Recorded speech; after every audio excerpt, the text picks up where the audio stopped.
Bon, ben moi j'ai encore envie de faire pipi maintenant. Tu crois qu'on peut rentrer comme ça? Ah ben on ira quand ils rentreront.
Ma main coquine m'effleurait intensément, je frissonnais.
prochaine. Quand t'es pas là, je suis la reine. Jour et nuit, je m'éclate. Ciné, concert et puis je file en boîte.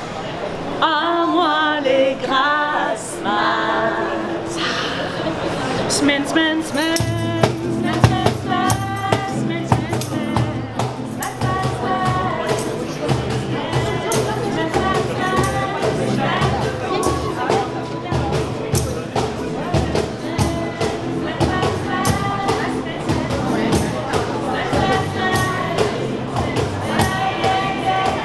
Non, personne?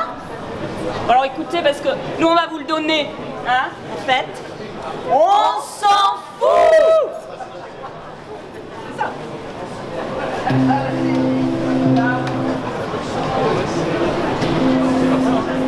Mais là c'est 4,50 Chiomax.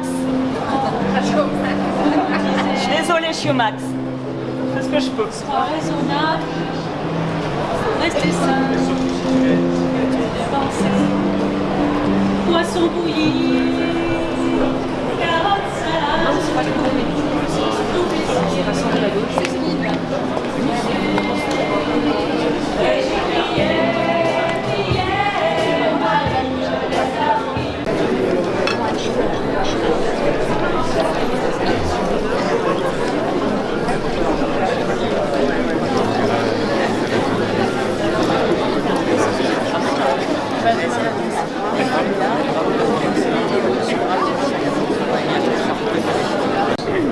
Merci d'être là, ça fait bien plaisir. Encore une fois de voir une salle pleine, on avait un peu perdu l'habitude, mais grâce au Fifi Gros, on le retrouve un peu, donc c'est chouette. Juste pour vous dire que François Ruffin n'est pas encore là, mais il n'est pas très loin. Il présente le film à Tournefeuille et il sera donc là bien à la fin de la séance pour discuter avec vous. Et donc on se retrouve après. Pour ceux qui n'ont pas pu venir, il y a une séance de rattrapage dans le cadre du Fifi Gros dimanche matin à 11h. Si vous avez des gens autour de vous, vous pouvez leur dire. Et surtout, le film sort ensuite le 13 octobre, donc n'hésitez pas à en parler autour de vous. Et je laisse Guillaume vous dire un petit mot. Merci Jérémy, merci à toutes et à tous d'être présents. Merci à Fakir aussi qui a fait un énorme travail. Vous allez découvrir Debout les femmes, c'est la deuxième co-réalisation de Gilles Perret et François Ruffin, après Je veux du soleil. Alors je pense que François Ruffin en parlera tout à l'heure, mais c'était leur projet initial, c'était Debout les femmes, il s'était fait un peu dépasser par le mouvement des Gilets jaunes et le film Je veux du soleil a donc été tourné avant ce projet initial. Vous allez voir, c'est un film formidable sur des femmes qui exercent ces métiers si importants du lien.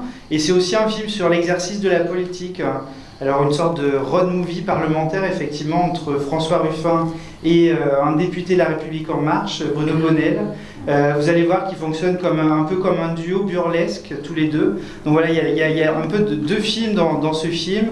Des histoires de vie intimes, touchantes, vibrantes, et l'exercice de la politique qui, vous allez voir, est pas toujours facile. Et avec, je vous dévoile pas la fin, mais vous allez voir, c'est un film assez formidable. Je vous laisse le découvrir. Le film il est en compétition du festival. Vous avez normalement entre vos mains un bulletin de vote, donc n'oubliez pas de voter à la sortie pour lui donner une note. Voilà. Bonne séance et à tout à l'heure.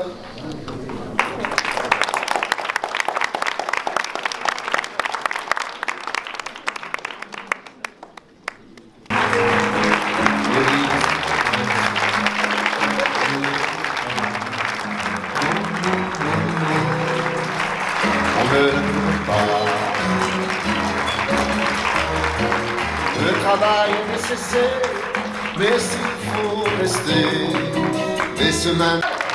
Il est où, Ruffin? Il est où, Ruffin? Montre-toi, Ruffin!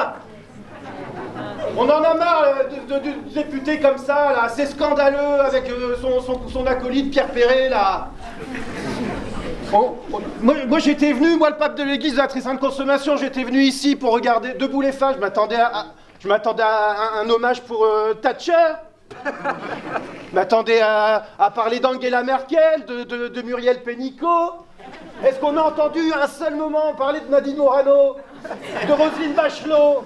Non, au lieu de ça, monsieur Ruffin, qui ose pas se montrer apparemment, qu'est-ce qu'il fait? Il va lobotomiser un brave homme de chez l'URM. Qu'est-ce qu'il va faire? Il va faire la révolution avec des femmes, et au-delà de ça, il parle de gens qui ne sont rien. Voilà, des femmes qui ne sont rien, qui nous comptent un pognon de dingue, il faut bien le dire, vous nous coûtez un pognon de dingue, les meufs. Voilà, 800 € et après ça... Alors moi, je veux bien aimer les femmes, j'aime les femmes. À l'église de la très sainte consommation, au MEDEF, on aime les femmes. Et d'ailleurs, on leur dit, regardez, j'ai ramené ma femme objet, je leur dis, debout ma femme. Voilà. Voilà. Voilà. Debout les femmes. Voilà. Moi, je suis choquée, c'est particulièrement honteux. Quand on a la chance, que dis-je, le privilège d'être de nature féminine, on ne va pas chercher une autre reconnaissance que celle que l'on a, tout simplement, que l'on trouve, mesdames et messieurs, dans les yeux des personnes que l'on soigne, à qui l'on apporte notre aide. Ça, c'est déjà un énorme privilège. Et ce privilège, il faut savoir l'honorer, simplement. Et c'est là notre dignité que de ne rien demander en échange. Vous entendez? Vous entendez un peu? Allez, viens, on s'en va. Allez, je vous demande d'accueillir François Ruffin, s'il vous plaît.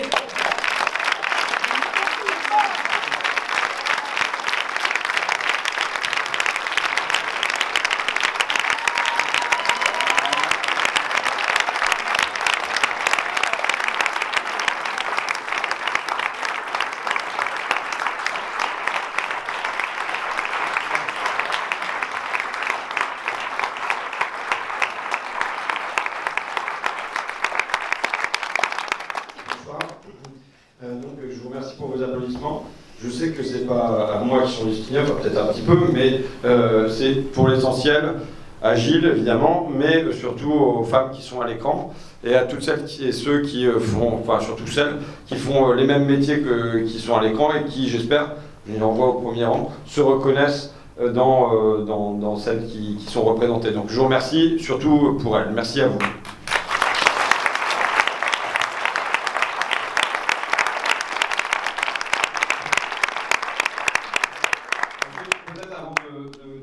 La parole. Je vais dire pourquoi on a fait ce film-là avec Gilles et comment on l'a fait. Donc je vais parler un petit peu cinéma. La première chose, c'est que avec Gilles, on voulait faire un film sur l'Assemblée nationale depuis quasiment que je suis député. En disant, bon, il y a un beau décor, il n'y a pas à le payer, il y a une mise en scène, il y a le roulement des tambours, tout ça, c'est assez chouette. Ça fait cinéma. Moi, j'avais un problème, c'est que c'est pas à l'Assemblée que ça se passe. Et je considère grosso modo qu'il ne se passe rien à l'Assemblée. Le pouvoir, il n'est pas là, le pouvoir, il est à l'Élysée. Donc faire un film pendant 1h30 pour expliquer aux gens que c'est pas là que ça se passe, il y aurait peut-être que vous ne seriez pas tous restés jusqu'au bout, quoi. Et donc, bon, évidemment, l'idéal, ça aurait été qu'il y ait un meurtre. Hein. Tout de suite, on avait un scénario, on menait l'enquête, qui avait fait le coup et tout ça. Bon, il n'y a pas eu, et je ne veux pas qu'on dise que je le regrette, hein, attention. Mais là, on s'est dit, quand j'ai chopé la mission, j'ai appelé Gilles et je lui ai dit, bon, il y a peut-être un truc à tenter. Vous savez, on tente des choses, il y en a qui marchent, il y en a qui ne marchent pas. Mais là, peut-être qu'en jouant le dehors et le dedans, c'est-à-dire on va à l'extérieur, on recueille les voix, les vies, les visages de ces femmes au métier dur, et on ramène ça à l'intérieur, et on voit ce que ça devient quand c'est malaxé, digéré, rejeté par l'Assemblée nationale. Et ça permet de porter un double discours qui est évidemment sur la question sociale, comment ça se fait que les métiers les plus utiles ne sont pas les mieux rémunérés, les plus reconnus dans la société, mais aussi ça permet de poser la question démocratique, qu'est-ce que c'est que cette irreprésentation nationale, quoi. Donc ça c'est le premier élément, c'est jouer le dedans et le dehors. Le deuxième élément, c'est le personnage de Bruno Bonnel.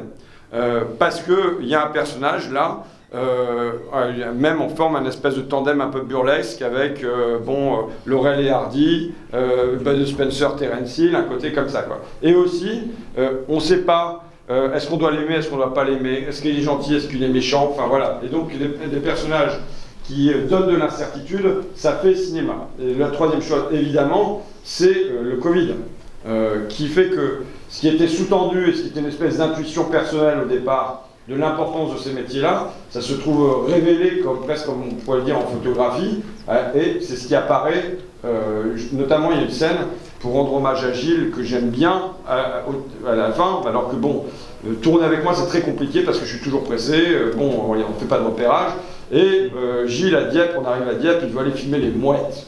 Il va me faire chier, il va filmer les mouettes. Donc on passe du temps à filmer des mouettes, et puis à filmer des bagnoles qui sont à l'arrêt, tout ça. Et là, en vérité, une fois que c'est monté, on comprend le sens de la scène, c'est-à-dire que tout s'est arrêté, et il n'y a plus qu'une seule personne qui bouge dans cette ville à l'arrêt, c'est l'auxiliaire de vie, dont on voit qu'il n'y a pas besoin de discours, qu'elle maintient la vie là, et que c'est la dernière chose qui tient. Donc voilà, je pense que c'est ces trois choses-là qui permettent qu'on fasse un film qui n'est pas gagné d'avance, parce que faire un film sur une mission parlementaire autour des métiers du lien, c'est-à-dire des gentils, pour faire un bon film, il faut des beaux salopards qui tirent partout quand même, hein, c'est un principe de base. Et donc voilà, on arrive à le faire parce qu'il y a ces trois éléments qu'on met côte à côte pour, j'espère, faire du cinéma aussi. Voilà, merci à vous en tout cas.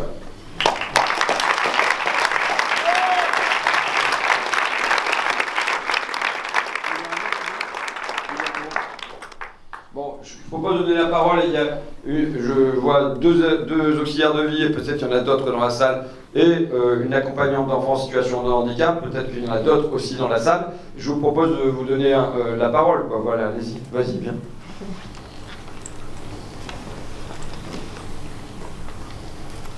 Bonsoir à tous. Alors, moi je suis Sylvie, je suis accompagnante d'enfants en situation de handicap depuis 13 ans. Et donc, comme je disais à François Ruffin, c'est un métier très dur et on a des conditions terribles, on a des petits salaires et tout ça. Et je le remercie vraiment d'avoir fait un film sur ces métiers du lien.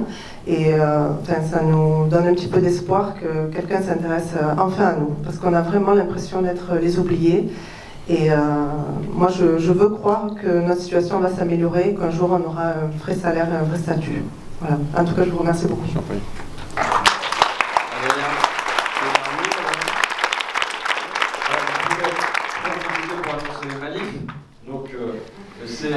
me plante toujours dans la date, comme il y en a plusieurs. C'est demain, pour les auxiliaires de vie sociale, c'est facile, c'est demain, 23 septembre. Donc ça y est, on y est. C'est demain qu'il y a une manif. Et vous, c'est le 19 octobre, la manif pour les AESH. Merci. Bonsoir à tous. Encore une fois, je l'ai déjà fait sur le square de Gaulle, mais je souhaitais sincèrement vous remercier pour ça. Depuis le temps que je fais ce métier, j'ai l'impression qu'on est tout seul. Vraiment, on est lâché. Le Covid, ça a été vraiment l'hécatombe. J'ai été dans les pires situations. Ce qu'a raconté cette dame sur les formations en express, moi je l'ai vécu. J'avais jamais bossé avec une personne de plus de 90 ans. Je l'ai fait. J'ai appris ce métier en à peu près 25 minutes, je pense. C'est des choses où, voilà, si on aime ce métier, on le fait. Si on ne peut pas le faire, les personnes, nos bénéficiaires vont en souffrir. Donc c'est pour ça, encore une fois, ce genre de film, ce genre d'action, tout ce qui se passe aujourd'hui, c'est des choses qui réchauffent profondément le cœur, pour notre collectif aussi. Voilà, j'ai rien d'autre à dire. La grève, c'est demain, journée sans auxiliaire de vie, donc accrochez-vous, ça va dépoter. Merci à tous.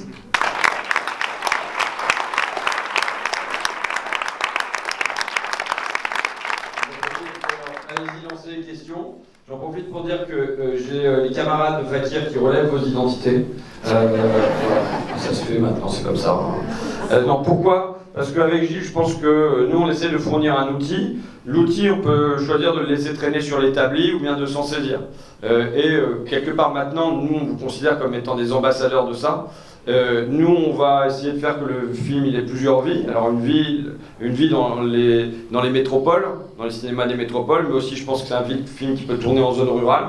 Et donc voilà, si vous avez des gens qui veulent le faire tourner en zone rurale, et puis on va libérer les droits assez rapidement, je pense en janvier, février, quelque chose comme ça, pour que vous puissiez vous en saisir et le diffuser à la fac, dans les cafés associatifs, dans votre association, enfin j'en sais rien, où vous voulez à peu près, ça nous regardera plus trop, mais voilà, pour que aussi pour deux enjeux, hein, poser la question de ces métiers-là, mais que aussi on fasse exister la question sociale dans les élections qui vont venir et que ce ne soit pas une question qui soit évacuée. Et on pense qu'on fait un film qui peut être utile à ça. Donc voilà pourquoi on relève vos identités. Merci.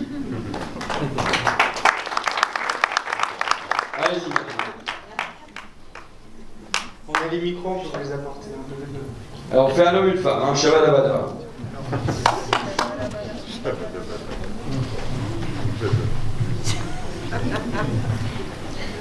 bonjour. Moi, c'était surtout pour vous remercier du travail que vous faites parce que à chaque fois que je parle avec des personnes qui sont un peu dans le milieu politique, que ce soit juste au niveau de la mairie, au niveau de les plus locales, moi, ce qui m'a choqué, c'était quand on parlait justement du mouvement des Gilets jaunes, les gens répondaient « oui, mais ces mouvements-là ne sont pas capables de faire émerger des idées, de se regrouper pour pouvoir amener des propositions ».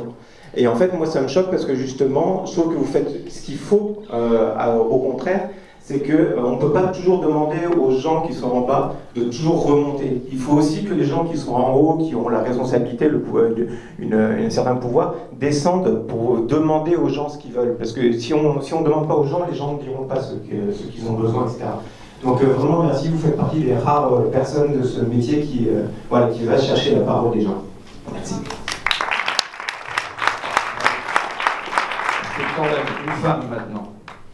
Allez, madame, vous l'avez. Bonsoir, merci pour ce travail, ça donne beaucoup d'énergie, je suis militante politique aussi, donc ça fait du bien de voir ça. Et moi j'avais une question, je voulais rebondir sur une phrase de Assia dans le film qui dit c'est bon, en 2022, on sera débarrassé de Macron, on pourra faire quelque chose à l'Assemblée parce qu'il se passe rien, vous l'avez dit. Comment on fait pour gagner l'année prochaine? Non, je vais évacuer la question en toute honnêteté, comme je le ferais si vous étiez Léa Salamé. Comme je le ferai sans doute parce que je vais être reçu à France Inter pour ça. Pourquoi? Parce que je considère que les métiers qui sont à l'écran, c'est rare qu'il y ait un temps qui soit ouvert pour en discuter dans l'espace politique, dans l'espace médiatique, et même dans l'espace culturel. Là, j'ouvre une zone pour ça et je ne veux pas le ramener à la politique politicienne. Tu comprends ce que je veux dire? Donc voilà, j'ai des convictions à ce sujet, je les exprimerai plus tard, mais là je suis dans une séquence où j'essaie de porter pleinement ça, quoi. Donc voilà. Après, vous disiez mon métier, monsieur, mon métier c'est journaliste, c'est reporter. Hein. Là j'ai un mandat, mais mon métier, ça reste d'être reporter. Et je pense qu'on effectue son mandat avec le savoir-faire et le savoir-être qu'on avait antérieurement. Donc il y a des juristes, et c'est très utile, et qui arrivent en portant, je suis franchement un juriste pathétique. Je pense qu'en termes de construction technique, de machin qui rebondit sur les bons articles, j'ai une équipe pour le faire pour moi, mais c'est pas mon machin, quoi. Tu vois. Donc chacun arrive avec... alors ce qu'il faudrait espérer, c'est que dans la représentation nationale, on puisse arriver avec des bagages différents. Plus que des meilleurs salaires, plus que des formations, je pense que c'est la dignité surtout qui est importante pour ces personnes-là. Ma mère est aide-soignante en réanimation. Non, mais pas que. Ma mère est aide-soignante en réanimation, elle est en burn-out depuis 6 mois. Elle a été femme de ménage quand j'étais petite pour pouvoir me nourrir. Elle a travaillé en maison de retraite en enchaînant les CDD. Elle a fait des toilettes chez les personnes âgées, elle a fait tout ça et c'était toujours un peu honteux. Et même maintenant qu'elle est aide-soignante, les aides-soignantes, elles sont au bas de l'échelle dans les hôpitaux avec les femmes qui nettoient, qui apportent les plateaux repas. Et au-delà du salaire, des conditions de travail qui sont acceptables, elle fait des semaines de 50 heures, elle a l'impression parfois de perdre sa dignité, d'être pas respectée dans ce qu'elle fait, dans l'importance de ce qu'elle fait, et de devenir mauvaise avec les gens dont elle doit s'occuper. Et je crois que c'est important que vous leur redonniez leur place qu'elles méritent. Merci.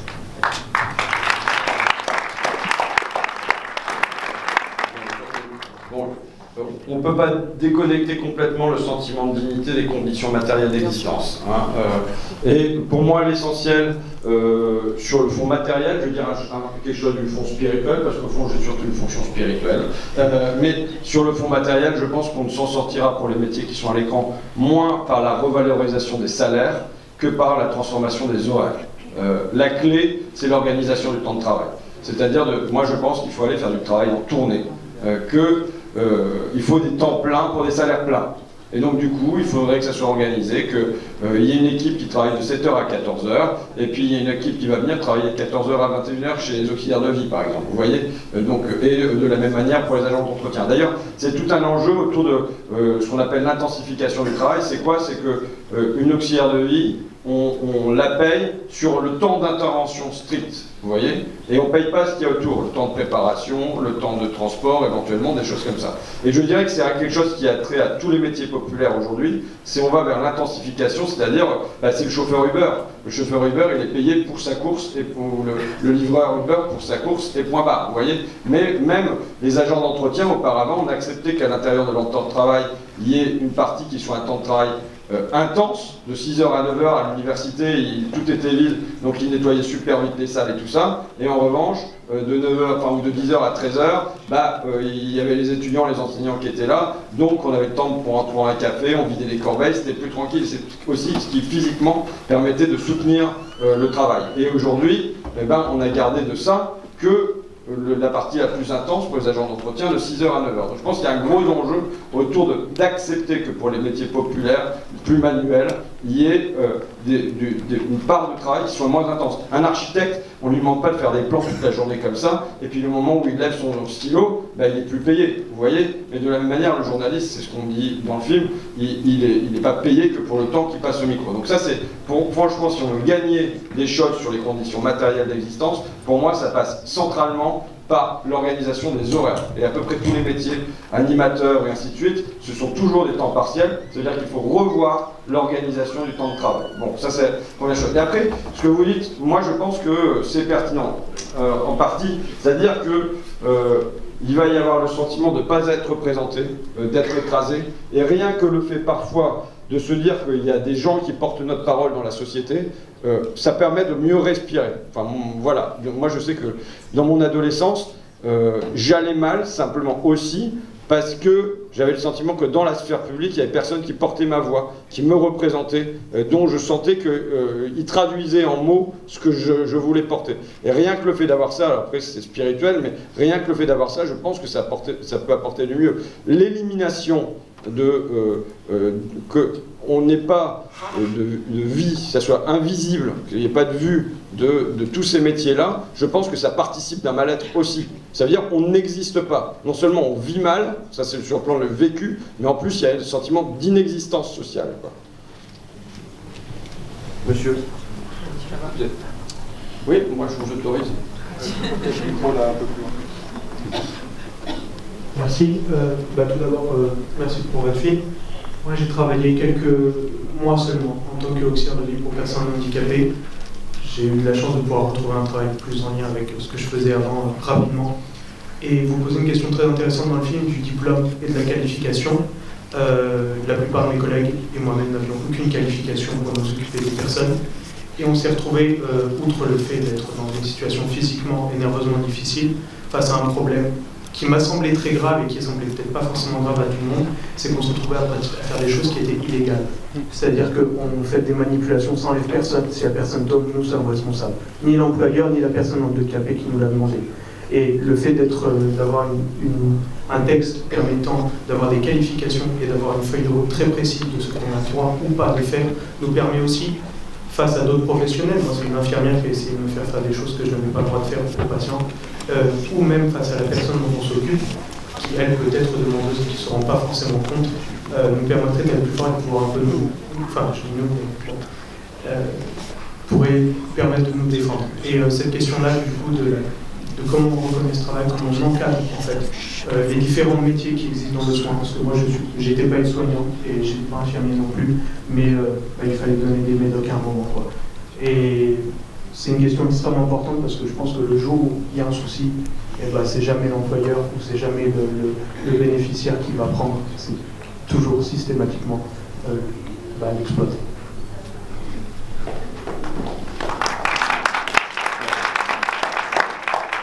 Une question qui est évidente, que tout le monde connaît dans l'hôpital et dans le soin, c'est la question du glissement des tâches, qui est que ce sont les aides-soignants qui font le travail des infirmiers, et ainsi de suite, par strates successives. Donc ça, c'est la première chose. La deuxième chose, c'est comment on construit des passerelles de formation pour les gens qui sont dans ces métiers-là. Et comme c'est hyper accidentogène, que aujourd'hui, beaucoup terminent en invalidité, comment on fait pour qu'on puisse passer de ça à autre chose? Et donc, je pense qu'il faut développer les fonctions d'encadrement, là où il y a très peu d'encadrement dans ces métiers-là. Et normalement, une AVS qui a fait ça pendant 20 ans dans sa vie, c'est bon, elle doit pouvoir encadrer une équipe, la former, contribuer. Et aujourd'hui, il n'y a pas ça, ou passer vers le médico-social, plus directement vers des postes d'aide-soignants et tout ça. Et aujourd'hui, c'est hyper cloisonné et on interdit finalement ces passerelles, quoi. Donc bon, ça répond pas à votre question. Après, moi, je suis pour que ça soit des... Alors, pourquoi il n'y a pas de qualification? Parce que quelque part, c'est comme si... C'est parce que c'est des métiers féminins. C'est-à-dire qu'on considère que finalement, c'est des savoir-faire et des savoir-être qui ont été acquis à la maison, qui sont reçus de mère en fille, s'occuper des corps, des malades, des enfants, de tout ça. Et donc, bon, on peut rentrer, on sait déjà faire, sans même qu'il y ait de formation à ça.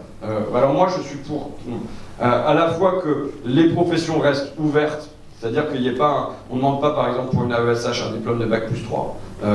Il y en a qui préconisent ça. Hein. Moi je ne suis pas pour qu'on demande des niveaux de diplôme de plus en plus élevés qui contribueraient à éliminer les classes populaires de ces métiers-là. Mais qu'en revanche, une fois qu'on est rentré dedans, là il y a très vite une formation et une formation qualifiante qui soit offerte véritablement dès la première année. Donc à la fois des possibilités d'entrée, mais une fois qu'on est dedans, on se qualifie et éventuellement on peut avoir de la validation des acquis par l'expérience, enfin des choses comme ça, qui aujourd'hui n'existent quasiment pas.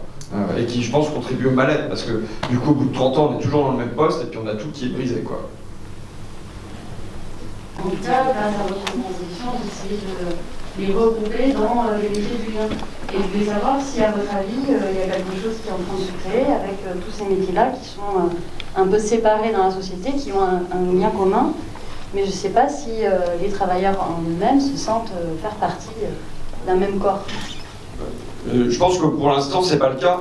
Donc ça veut dire que, vous savez, c'est l'histoire de Marx sur la classe en soi et la classe pour soi. Je pense que là, on a une classe en soi, c'est-à-dire il y a des situations de travail qui sont similaires en termes d'horaire, en termes de salaire, en termes de reconnaissance dans la société, en termes d'utilité sociale, en termes d'appartenance à un même monde que moi j'appelle les liens. En gros, il y a ça. Maintenant, il faut créer la classe pour soi, c'est-à-dire la conscience qu'on appartient à ce même univers. Là, il y a un enjeu pour moi, c'est de montrer que ce ne sont pas des îlots, parce qu'aujourd'hui, ça se vit comme des îlots, et rien que le fait qu'il y ait des dates de grève qui ne soient pas coïncidantes pour ces métiers-là, ça en dit long, mais même à l'intérieur même des auxiliaires de vie, de toute façon, il y a 3 conventions collectives, il y a des statuts qui sont des statuts différents, donc ça cloisonne. Tout est fait pour être cloisonné dans tous les sens. Et donc évidemment, pour moi, il y a un enjeu de décloisonnement, c'est-à-dire de montrer que non seulement ce ne sont pas des îlots, mais c'est même pas un archipel, c'est au fond un continent immense qui est sous nos pieds, et qui est un continent invisible. C'est-à-dire, en gros, je pars dans un délire, parce qu'il faut que je fasse un petit délire par soir, parce que sinon c'est pas drôle, mais comment on regarde l'histoire des 30 Glorieuses? Alors, il y a ce qui nous est raconté le plus communément et qui correspond à une réalité, hein, c'est les 30 Glorieuses, c'est l'arrivée de l'eau courante, de l'eau chaude, du confort, du gaz, de la voiture individuelle, du frigo. Bon, et c'est un temps où le progrès matériel a correspondu avec un progrès humain. Et c'est vrai. Maintenant, il y a un deuxième volet des 30 Glorieuses qu'il faudrait éclipser. C'est que les 30 Glorieuses, c'est la montée en puissance des métiers d'éducation et des métiers du soin. Et que, évidemment, ça a notablement aussi participé de l'élévation du niveau de bien-être dans la société.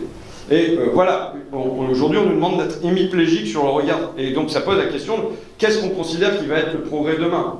Est-ce que le progrès demain, ça va être la continuité de ce premier pan des 30 Glorieuses et que ça va être le téléphone connecté au frigo avec la 5G qui informe Carrefour Market qu'il n'y a plus d'olive à l'intérieur, et c'est vers ça qu'on va aller, hein, si on laisse faire. Bien, est-ce qu'on pense que c'est le deuxième pan des 30 Glorieuses qu'on doit continuer à développer parce que c'est en s'occupant mieux de nos enfants, de nos personnes âgées, de nos malades, qu'on progressera dans la société. Et donc je pense que ça pose cette question-là, mais je le dis parce que évidemment, les professions qu'on choisit dans le film, que je choisis, ce sont, et j'en oublie par exemple, il y a assistante familiale, enfin il y a toute une série d'autres métiers, je choisis les professions qui aujourd'hui sont sans statut et avec de très faibles revenus. Maintenant, il y a heureusement dans ce continent-là, il y a des professions qui sont mieux structurées, enseignants, soignants, même si ce n'est pas l'idéal, mais qui sont déjà mieux structurées, et il y a un continuum entre l'AESH et l'enseignant, il y a un continuum entre l'auxiliaire de vie, l'infirmier, le médecin et ainsi de suite. C'est-à-dire de rattacher ça à un continent qui est déjà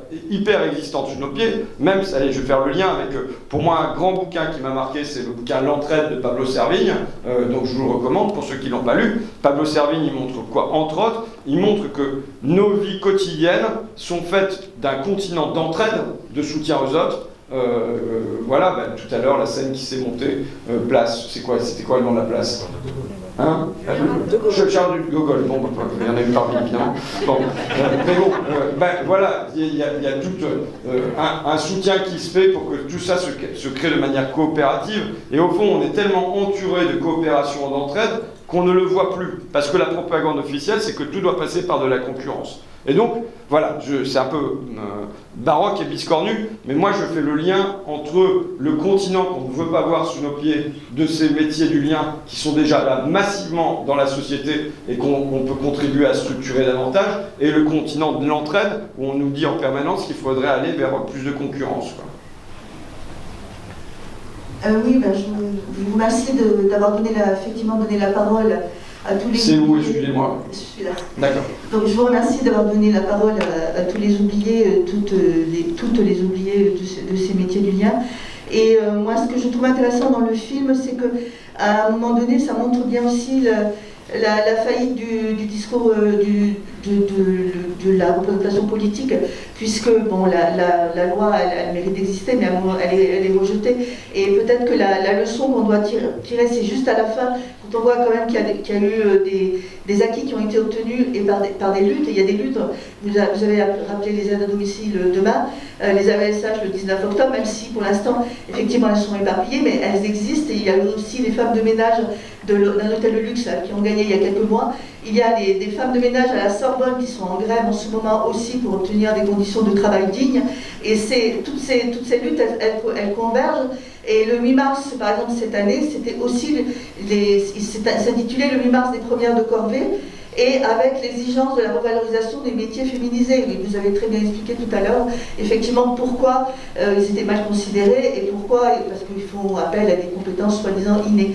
Et je pense que ce qui est important, effectivement, c'est que ces revendications, elles sont en train de monter, et il y a vraiment un mouvement, et ce qui est important, c'est qu'il y ait de la solidarité, et effectivement que les travailleuses, les travailleurs de ces métiers s'entraident, mais qu'ils prennent conscience effectivement qu'ils sont dans le même bateau, et qu'on puisse avancer effectivement pour avoir une reconnaissance effective de ces métiers. Et je pense que c'est important de voir qu'il y a quelque chose qui est en train de se passer dans la société, aussi bien d'ailleurs au niveau du mouvement féministe que du mouvement syndical.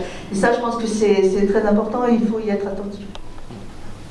Bon, alors, d'abord, moi je suis partisan des urnes et de la rue. Hein. Je pense qu'il faut marcher sur ses deux jambes. Faut envoyer les moins mauvais des gars, les moins mauvaises des filles à l'Assemblée et à l'Élysée. Mais derrière, si jamais ça pousse pas dans la rue, on s'en sortira pas. Donc ça, c'est la première chose. Et la deuxième chose, c'est oui, je pense que ça bouge. Il faudrait que ça bouge plus vite, quand même, ce serait bien. Et moi, j'enjoins les organisations de gauche, partis et syndicats, à se saisir pleinement de cette question-là. Et je dirais presque aussi par intérêt électoral, par intérêt syndical. C'est-à-dire que, moi par exemple, je suis traditionnellement associé au mouvement ouvrier, mais qui est un mouvement ouvrier déclinant à la fois sur le plan démographique et qui enregistre des défaites successives dans les usines, quoi. Si jamais on ne s'associe pas à ce qu'on considère comme étant un mouvement ascendant sur le plan démographique, et pas parce que c'est des secteurs dans lesquels il va y avoir un certain nombre de conquêtes, on part de tellement bas qu'on va réussir à gratter des choses quand même, je pense qu'il y a je veux le poser en termes d'intérêt pour inciter les organisations de gauche à aller lutter au maximum sur ces combats-là. Et en plus, ce sont des combats qui ont la sympathie immédiate élarge la population. Hein, c'est vraiment des métiers où les gens ils sont avec. Donc ça c'est quand même une chance. C'est-à-dire qu'il y a toute la difficulté à syndiquer ou à mobiliser des métiers où chacun est un peu dans son couloir, on se rencontre peu, il y a peu de temps commun, donc ça c'est compliqué. En plus c'est souvent dans des secteurs qui n'ont pas l'habitude de la lutte et avec des femmes de milieux populaires, parfois d'origine étrangère, donc un espèce de cumul de fragilité qui fait que c'est pas là-dedans que c'est facile du tout, hein, par rapport à une grosse boîte où les gars vivent à l'atelier tout le temps, mais ça n'existe presque plus. Donc bon,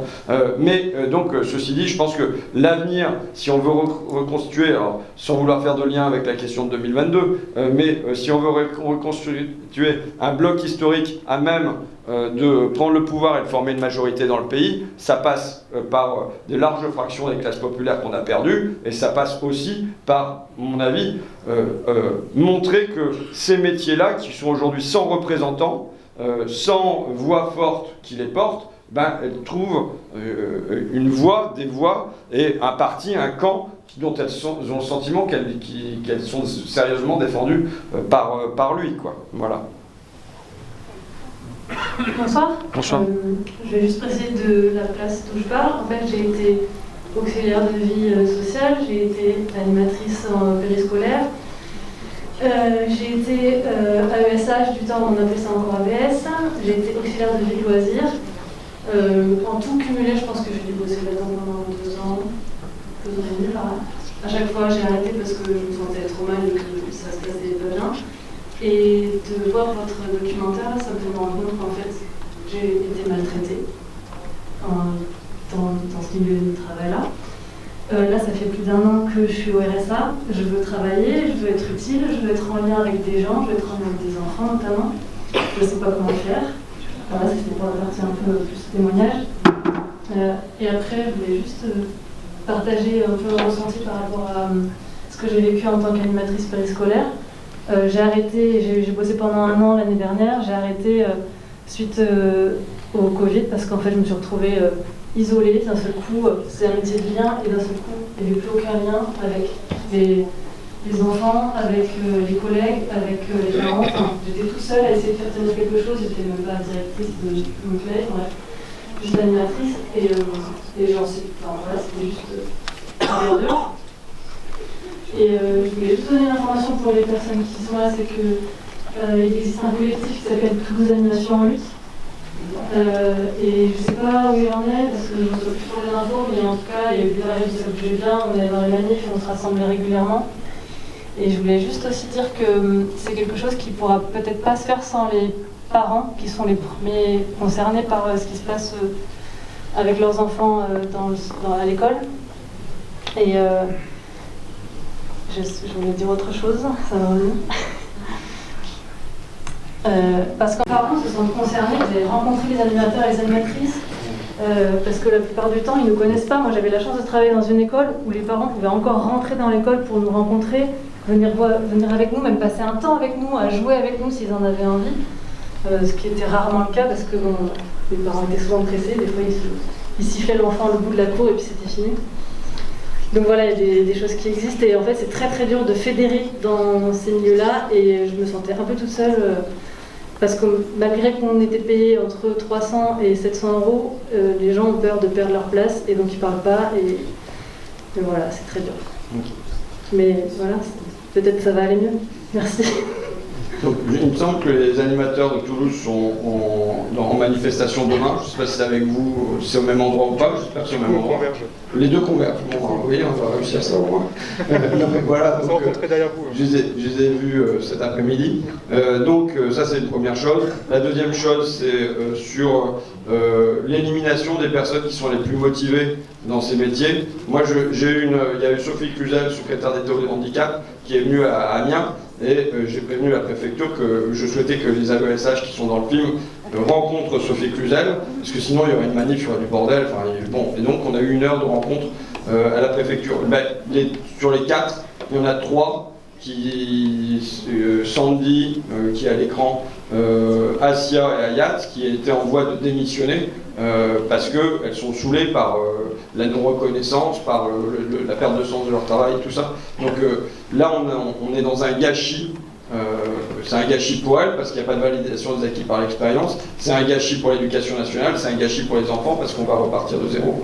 Je prends une dernière question, et puis parce que j'aime pas qu'on parte les uns après les autres, on vient ici en communion. Bonsoir à tous, merci pour votre film. Je voulais vous remercier de loin aussi parce que je me souviens que vous aviez parlé de l'hôpital psychiatrique il y a quelques années. J'avais envie de parler quand même de l'actualité. On a quand même dans les métiers du lien, les soignants, des suspensions de salaire et des personnes qui sont virées. Dans le médico-social, moi j'ai perdu des collègues cette semaine. À l'hôpital Marchand, psychiatrie adulte, je crois qu'il y a eu 30 suspensions. S'il y a quelqu'un ici pour confirmer, il peut. Ah pardon, je vais enlever le masque. Non, je faisais le lien avec les suspensions de salaire. Moi je suis soignante, j'ai travaillé à l'hôpital pour les enfants, pédopsychiatrie, maintenant je suis dans le médico-social. On a quand même eu droit à des suspensions de salaire, il y a des collègues qui ont été virés. À l'hôpital Marchand, je parle de la psychiatrie adulte à Toulouse, à ma connaissance, il y a eu 30 suspensions de salaire, sachant qu'on parle de la psychiatrie comme le parent pauvre de l'hôpital, c'est quand même catastrophique. Ce qui se passe à l'hôpital, pas d'augmentation d'établissement depuis 20 ans, alors qu'il y a de la demande, de la demande, de la demande. 2 ans d'attente dans un CMP de région parisienne dans lequel j'exerçais il y a 5 ans. Le CMP a fermé, des familles sans papier qui se sont retrouvées sans soins du jour au lendemain pour leur enfant autiste. Donc oui, je disais en début d'intervention que François Ruffin, j'avais vu qu'il avait été en hôpital il y a quelques années en psychiatrie, voir un peu ce qui se passait. J'en profite pour parler d'un psychiatre résistant qui s'est fait virer, Mathieu Bellassem, là, c'est de cet été. Un psychiatre engagé qui se fait virer de l'hôpital. Et les îlots, moi je suis assez pessimiste, hein, je trouve que... Je savais même pas, je suis contente d'apprendre qu'il y a des grèves là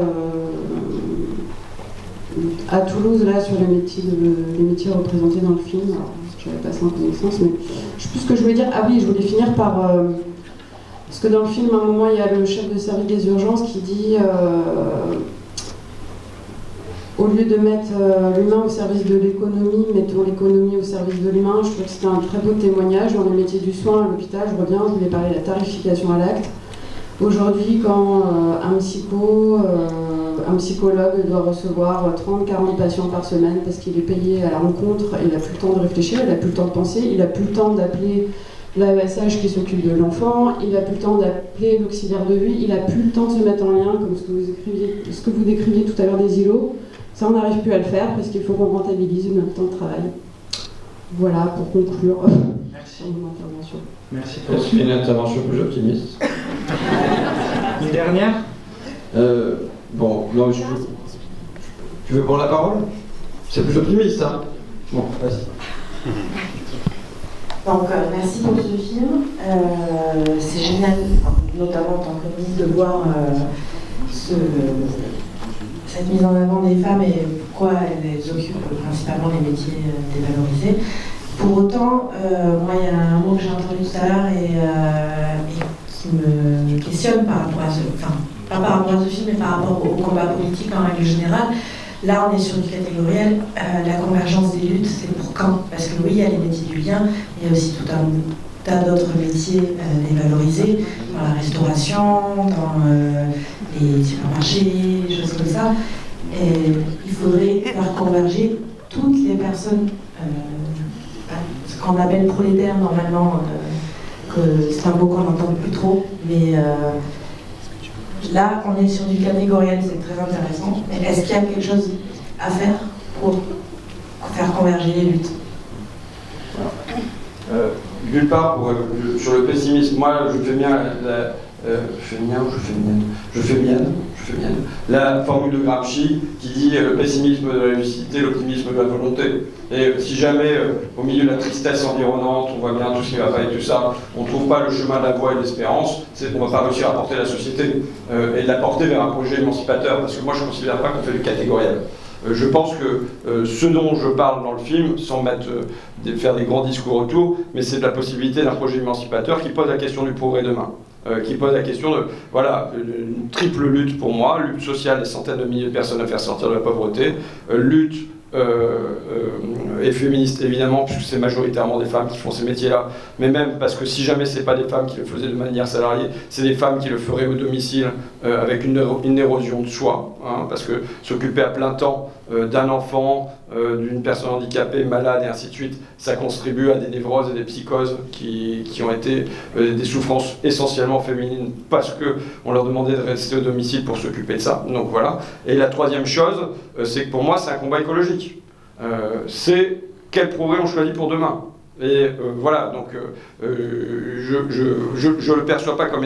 C'est-à-dire qu'au-delà des métiers qui sont représentés, c'est la question sociale dans son ensemble, pour moi, qui à travers ça, qu'on doit faire émerger. Pas en choisissant là ceux qui ont les plus faibles statuts, les plus faibles revenus, mais qui représentent un continent et qui posent la question de l'entraide. Je veux dire, quand on les voit qui s'occupent de l'une de l'autre, ça pose la question pour moi de la place de l'entraide dans la société ou de la place de la concurrence. Enfin voilà, bon, enfin, je vais pas me broder là-dessus plus que ça.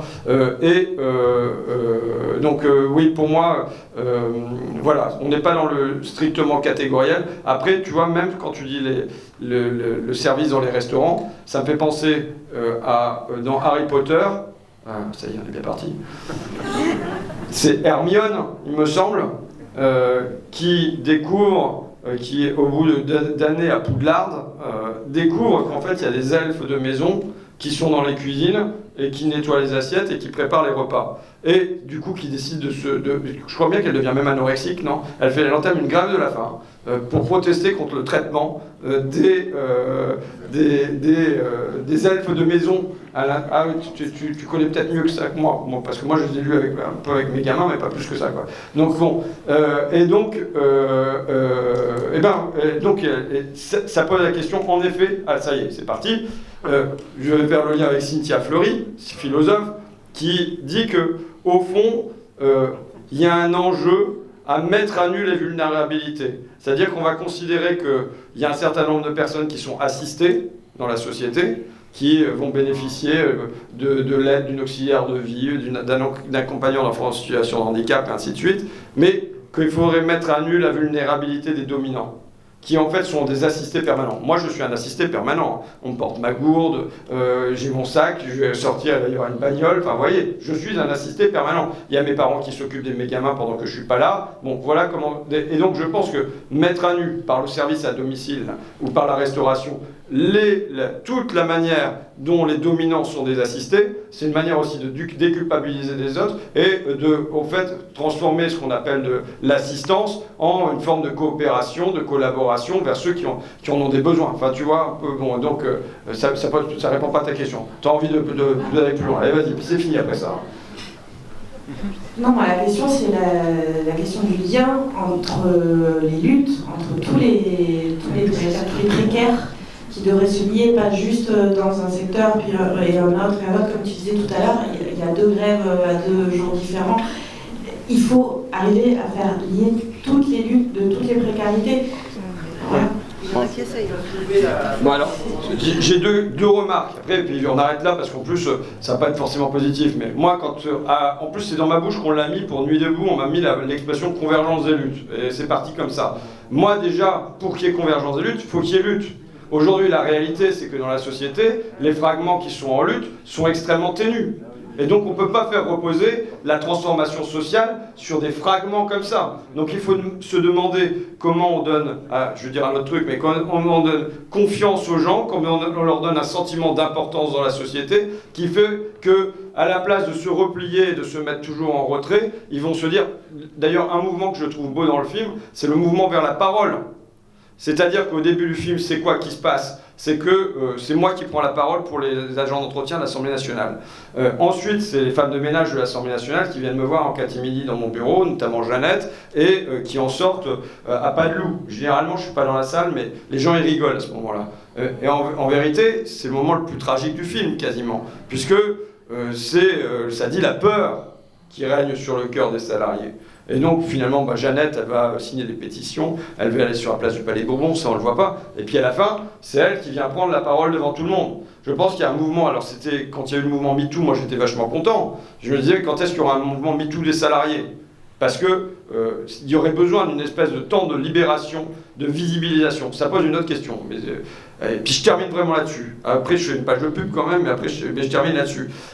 Ça pose la question de tous ces métiers-là, dont les effets sont presque invisibles. C'est-à-dire une accompagnante d'enfants en situation de handicap, c'est au bout d'un an, le gamin qui arrivera à écrire son prénom, qui arrivera à lire quelques lignes, qui enfilera son manteau tout seul, je sais pas, je donne des exemples comme ça. Bon, comment on rend ça que ce sont des progrès d'émancipation pour un individu et comment on le rend visible et sensible à la société? Mais c'est la même chose pour tout. Le travail d'un agent d'entretien, par exemple à l'hôpital, un agent d'entretien, ça a été chiffré par The Lancet, la revue médicale britannique, c'est entre 8 à 12 maladies nosocomiales évitées par an. Une maladie nosocomiale, ça coûte 10 000 livres. Donc on va dire que c'est un peu pas la même chose en euros. Ça veut dire que ça économise entre 80 000 et 120 000 euros par an, en gros. Donc là, mais c'est un travail qui est invisible. Comment on fait? C'est pareil pour, par exemple, les éducateurs de rue. Demain, moi, je veux qu'on mise massivement sur les animateurs et les éducateurs de rue. Mais comment on fait si on n'a pas réussi dans un premier temps à montrer qu'un éducateur de rue, dans un quartier, ça fait basculer le destin de dizaines de mômes? Et comment on raconte ces histoires-là pour que demain on se dise, quand on investit sur le social, c'est de l'investissement, c'est pas juste du coup. Donc ça pose pas la question de comment on fait pour que tous les prolétaires ils se donnent la main et puis qu'ils s'allient et tout ça. Après, le truc c'est que il faut faire décoller, il faut qu'il y ait un truc qui décolle et qui rouvre une poche d'espérance. Je veux dire, notre gauche elle est triste, elle est chiante souvent et elle est déprimante. Et bien à un moment, c'est comment on fait pour ouvrir une poche d'espérance qui fait que c'est comme un appel d'air, et puis c'est par là que ça part. Et puis, vous savez, en 36, quand on lit les récits de 36, il n'y a pas grand monde qui prévoyait de se mettre en grève. Et pourtant, il y a eu un effet d'entraînement. Donc c'est par où on arrive à faire commencer quelque chose et que ça ouvre une... Parce que je pense quand on lit des textes de Simone Veil avec un W, la philosophe, sur 1936, moi je vois des points de convergence avec aujourd'hui, c'est-à-dire un sentiment d'écrasement, d'immense résignation des gens, qui replient tout sur eux-mêmes, et puis à un moment, les élections de 36 font qu'il y a une poche qui s'ouvre, alors ça part comme si on avait un ressort qui avait été appuyé dans un sens, et qui part complètement dans l'autre sens. Et pour faire le lien avec, tout à l'heure, on disait, bon, c'est pas l'Assemblée machin, mais évidemment, quand il y a une pression populaire comme celle-là, il faut se souvenir qu'en 36, les congés de payés étaient à peine dans le programme, et surtout, ils ont été finalement votés par l'ensemble de l'Assemblée nationale, moins un député. Il n'y a quand même qu'un député de droite qui a eu le courage, face à la pression populaire, de voter contre les congés payés. Donc ça veut dire que de toute façon, à un moment, il faut que ça bouge dans le pays, parce que si ça ne bouge pas dans le pays, ça ne fera pas bouger les députés, même les députés qui sont bienveillants, quoi. Donc faut se secouer. Bon, je ne suis pas sûr qu'il faut attendre que tous les prolétaires du pays se donnent la main et conscience qu'ils sont... Vous voyez le mouvement des Gilets jaunes, le 14 juillet, je ne suis pas sûr que le 14 juillet, quand les mecs qui sont sortis, ils avaient tous une conscience de classe qui était parfaitement au point, avec la conscience de leurs intérêts, et qu'il allait falloir battre en brèche la monarchie. Vous voyez, c'était pas ça. C'était le bazar, quoi. Le mouvement des Gilets jaunes, ça a été beau parce que c'était le bazar. Et parce que les gens sont sortis sans toujours savoir pourquoi ils sortaient, et puis finalement, la lumière s'est faite en eux-mêmes au fur et à mesure qu'on avançait dans le mouvement. Je pense que s'il y a un truc qui doit exister demain, c'est comme ça. Ça sera quelque chose qui ressemblera à ça, c'est-à-dire avec on apprendra en allant. Alors évidemment, c'est mieux s'il y a quelques lumières qui sont allumées à l'avance et qui guident un petit peu sur le chemin, quoi. Et j'espère qu'on les a ici pour éclairer vos métiers et puis pour qu'on apporte un soutien. Je pense que ce sont des métiers sur lesquels on a des chances de gagner et que ça donne un sens à un combat de société, quoi. En tout cas, je vous remercie. J'ai oublié la page de pub. Ce film, il est largement financé par Fakir. Alors, ce sont les abonnés qui payent ce film. Il paraît que des non-abonnés se sont glissés dans la salle. Vous pouvez rester, mais vous pouvez aussi mettre vos papiers en ordre. Et donc, si vous voulez qu'il y ait de prochains films, ça repose sur les entrées au cinéma, mais ça repose aussi sur nos abonnements, nos ventes. Enfin voilà. Donc, je vous invite à la consommation, comme le réclamait notre camarade Alessandro à l'entrée. Voilà. Merci. Merci à vous. Merci François.